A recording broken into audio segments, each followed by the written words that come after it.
Hey up, Uncle Mort. What are you doing here? You forgot your snap.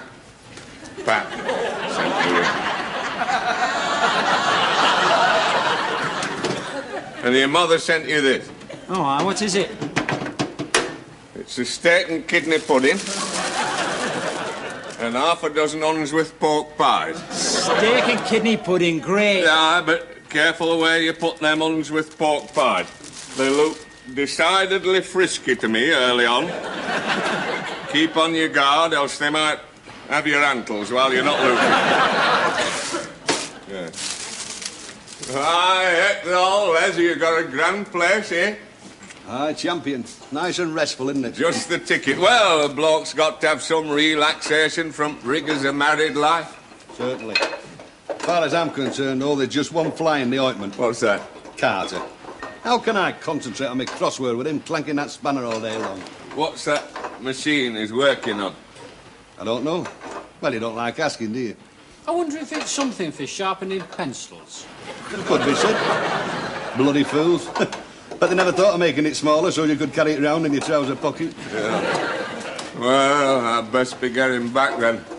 I don't want to go. It's a real home from home for me, is this? It's a refuge from the harsh conditions of the outside world. Disputes, lockouts, violence, poor working conditions, bad bosses. Married life never changes, does it? No. Don't talk to me about married life, Les. It seems like decades since Edna died, but I can still remember agony of being married to her. It was sleeping with her, what was worst.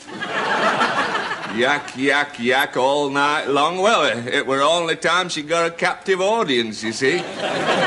Did you remember to put cat out? Did you remember to oil dog's collar? Worst of all, do you know what night of the week it is? No, it's Saturday night. Oh, I'd say. Yes, it is, she'd say. What do you generally do on a Saturday night? Oh, well, I'd say, can I keep my pyjama jacket on? Undiluted bloody agony. No wonder you didn't buy a new cap to go to a funeral. Les, let me stay on here, Les. Don't send me home. I'm too old for home life.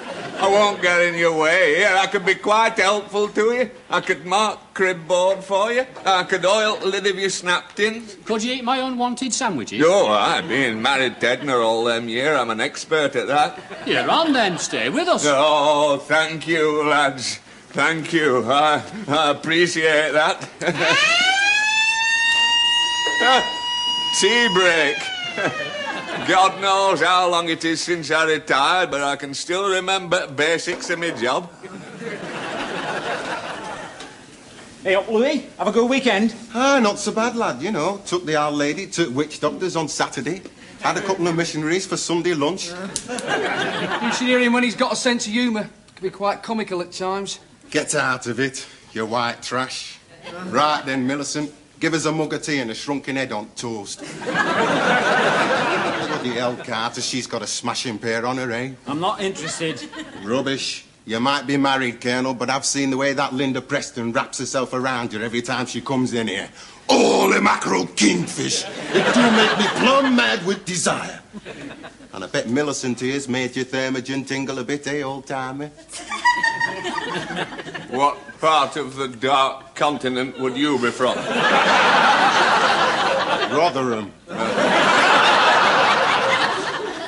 My condolences, then.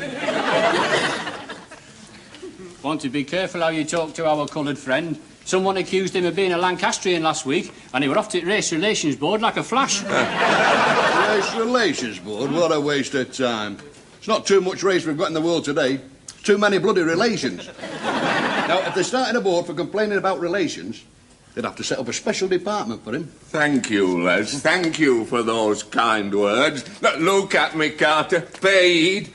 In front of your fresh young eyes, you see a tired old man, humbled, humiliated, made to feel like a outcast, a positive pariah, by a man what he loves and respects. If I were 10 years younger, I'd kick your bloody teeth in.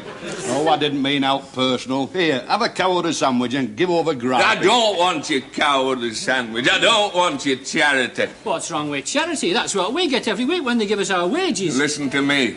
I served as a trade unionist for 50 years, man and beast. Well, I were a shop steward for 10. And I saw what charity did to a man's pride in them dark days at depression. All them soup kitchens. Struth, you couldn't get into Bookie's backyard for all do-goodies doling out soup. Big women with felt hats and military moustaches.